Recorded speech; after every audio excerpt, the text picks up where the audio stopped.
Hey folks, this is Gene from Regular Guy Mountain Biking, and in this bike chat, we're going to be talking about the way we used to ride back then compared to the way we ride our bikes today.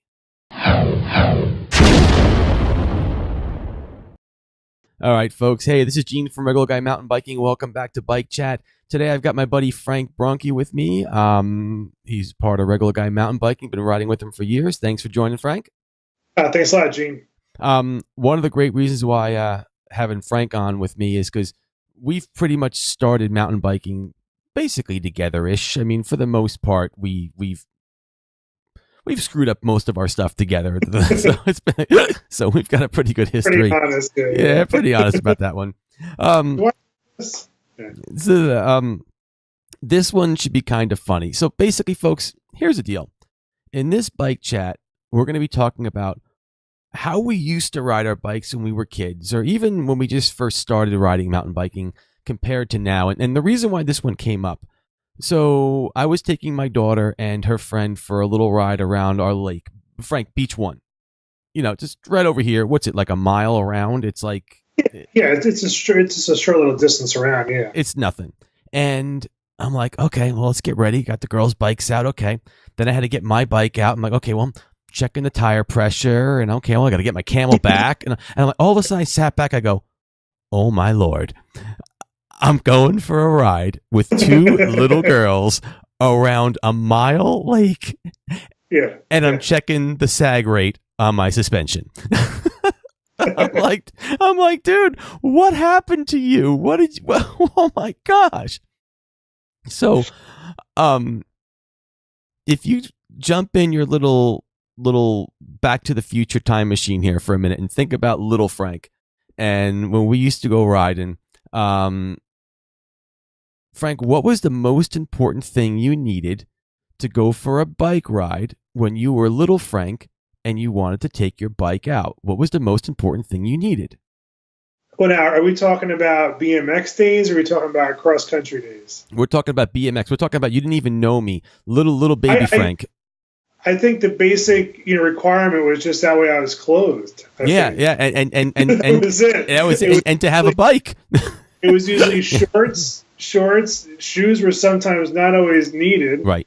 You know, and you just hopped on your bike, and that was it. I still remember riding back and forth to the beach, soaking wet, and it was, putting your bare feet on those, old at that period of time, those pedals, and it hurt, But again, it was just, you needed to have a pair of shorts on. I think that was the only requirement you needed at that period of time. And shoes were optional based on how much meat you had left on your brake pads. If you didn't have a lot of brake pad meat, you'd have to put your feet on the ground to stop. And that was funny too, because for a while I still had, not to say I remember specifically I had one bike that had coaster brakes on it. So that was, the whole thing was, when you're coming down the road and you're coming into your house, how hard are you going to be hitting on the brakes before you had the house, And then I remember I had this one set of brakes, which was like almost like a horseshoe. Mm-hmm. And it was like, you try to should I do it on my heel or my ball of my foot or the flat of my foot? You're right. You're 100% correct. Yeah. It was like, it hurt. It didn't, I mean, if we had brakes, it was good.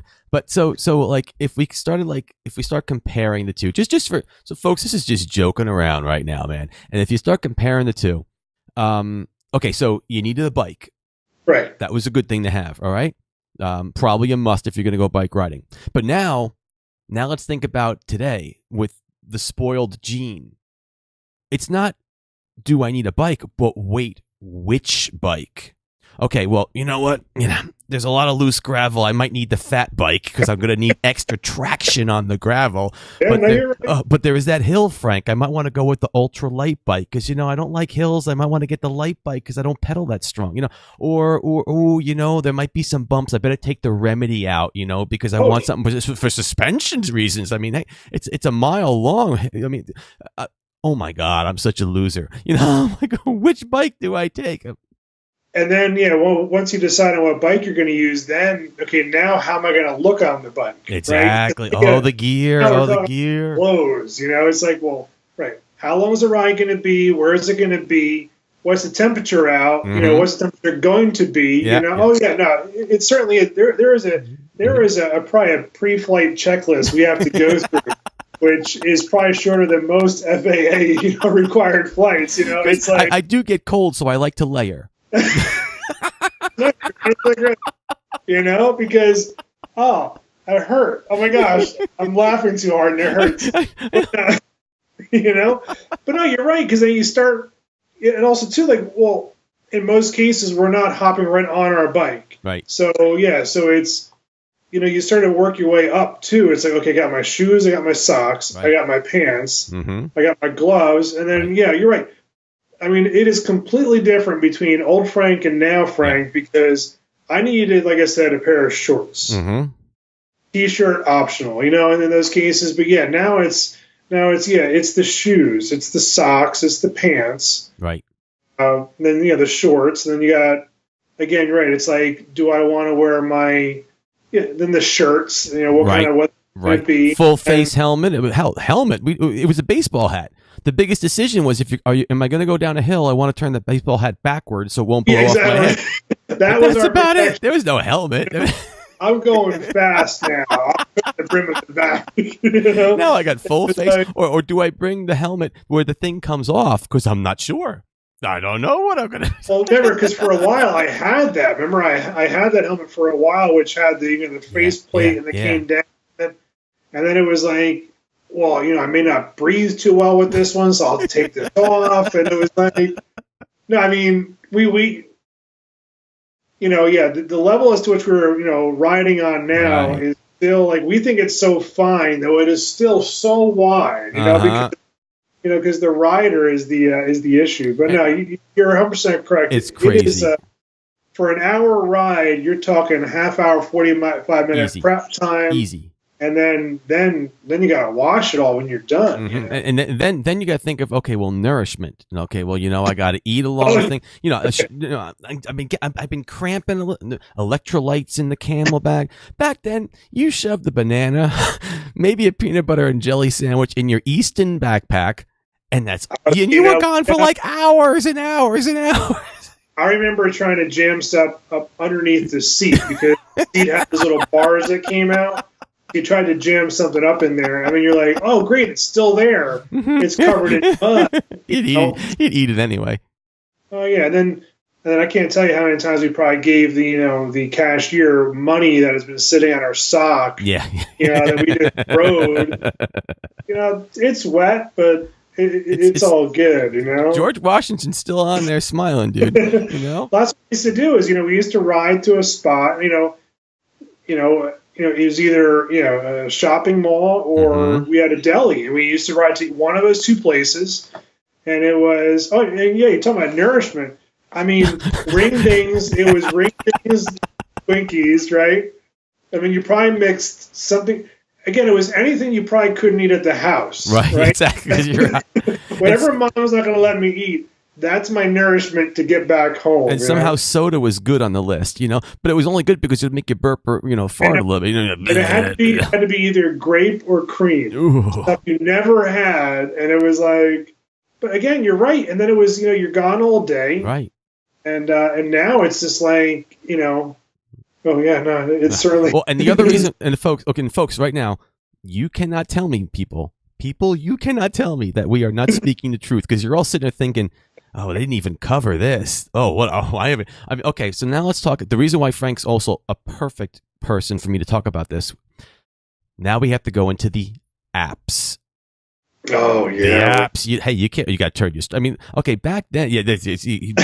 Frank's. I mean, if we get in the water, he gets shocked. I mean, back then, if you were even lucky, you had that little odometer thingy that you'd stick to the front of the fork, and it would go click, click, click, click, click, click, click, click, click, click, click. Oh yeah. That was if you were lucky. Yeah. No, I mean. Yeah. I mean, it was all BMX bikes at that period of time, so it was just no idea the amount of miles you rode. Nope. Oh, back then too, it was like forever. You're like, oh my gosh, I can't be riding forever. But no, you're right. I mean, mileage really was, because again, it was just a distance. It's like, oh, we're going to ride to there, right? Kind of. You know how long it was. You didn't care because you just wanted to get there. You were a kid. You were invincible. Now you got to launch your Strava off. Then I use PDF maps. A lot of people use Trail Forks, and you got to go in there. And then you're like, I hope it's auto pausing because I don't want to lose my time. And we do this. Well, now if a guy falls, you have to pull your watch out to pause your run. Don't bleed too much. I got to pause this. Hang up right there. It's like I can't believe that guy fell. I mean, he's killing my Strava. The guy's killing. And then also too, if you're riding with someone who's their computer will start beeping. Mm-hmm. Now it's like, it really should just, the beep should just turn into just keep riding. Why'd you stop kind of thing? Oh, man. It's hysterical. It's hysterical. And I just couldn't believe when I was going for that little ride, all the stuff I was doing, checking, what suspension setting should I be in? And I'm like, dude, you just used to get on your bike and ride. And now I wouldn't even think about, I need my tools and everything like that. And it just wasn't like that. And you know what? We didn't die. I don't have like hundreds of experiences in the back of my head I can think of where I had to walk miles and miles and miles home with these broken bikes. Didn't happen. Now I got derailleur hangers, all kinds of stuff, and I don't know. I just think it's kind of funny compared to what we used to do. Because of that, because at that period of time, it was usually a call home to have someone pick you up. Right. Or again, you hitched it, because again, most of the rides we had, we weren't really in the woods; we were on the road. So it was, in most cases, it was you just hitched it, and it was like you hope you find someone with a pickup truck or someone that was in high school that can come by and pick you up. It was, or had one of those Brady Bunch station wagons, you could put a lot of stuff in those things. Well, it was funny because you are talking about that. I mean, like with the pickup that I have, I thought it'd be just so much easier to throw all the bikes in the back of the truck. Mm-hmm. But again, you're right. No, I had to add another layer onto it now because now it's, hey, Daddy, you want to go for a bike ride? Give me an hour. Right. I got to put the bike rack on the back. I got to put all this stuff. Mainly because I don't want their bike scratching my bike. Of course not.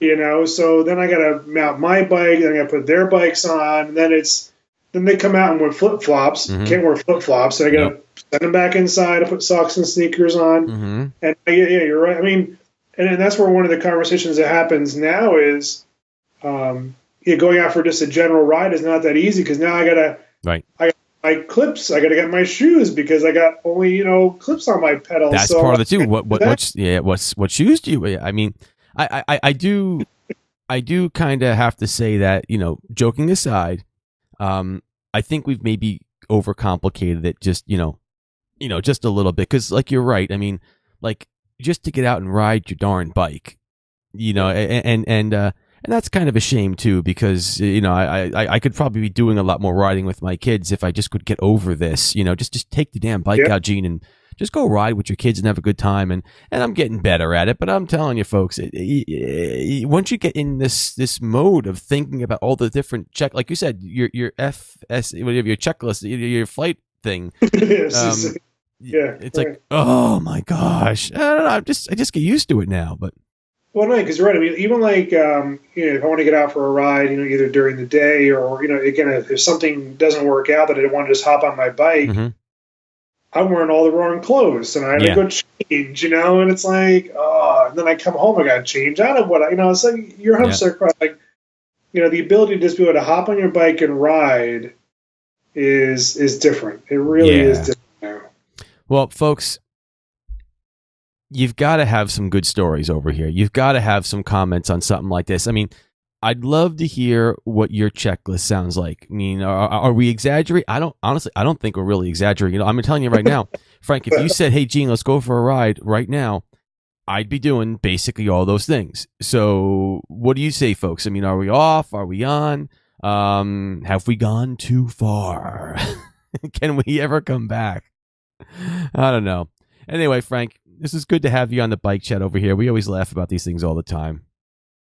And, thanks a lot. This is really a lot of fun. Yeah, we'll do more of these things. So, folks, let me know what you're thinking. Oh, and have a happy holiday. I'm forgetting that we're almost in the holiday season over here. So hopefully, things work out for you. You get a nice little gift here or there or something like that. That might be nice.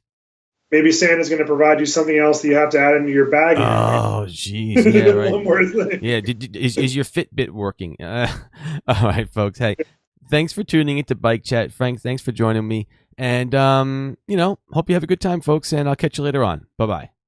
Thanks.